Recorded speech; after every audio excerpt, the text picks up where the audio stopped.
মানুষের মনে ভেতরে এমন কিছু আশা থাকে, কারোর সাথে শেয়ার করা যায় না, যেটা কাউকে বলা যায় না। অনেকে দোয়া করি, কিন্তু মনে হয় যেন কোনো এক দরজা খুলছে না। অথচ আল্লাহ এমন একটি সহজ আমল শিখিয়েছেন, যেটা করলে বান্দার দোয়া কখনো ফিরিয়ে দেওয়া হয় না, সেই বান্দা কখনো খালি হাতে ফিরে আসে না। প্রিয় দর্শক, নিয়মিত এমন ভিডিও পেতে চ্যানেলটি সাবস্ক্রাইব করুন। প্রতিদিন অন্তত 100 বার পড়ুন আল্লাহুম্মা সাল্লি আলা মুহাম্মাদ।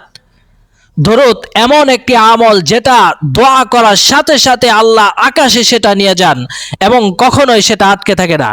এই দরুদ পড়ে নিজের মনের কথাটা চুপচাপ আল্লাহর কাছে বলুন।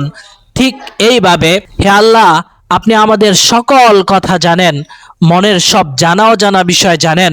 যেসব আশা আমাদের চোখের পানি হয়ে গেছে, যেসব আশা পূরণ হচ্ছে না, সেগুলো আপনি পূরণ করে দিন। আমাদের দোয়া কবুল করুন। আমাদের অপেক্ষাকে হতাশায় পরিণত করবেন না।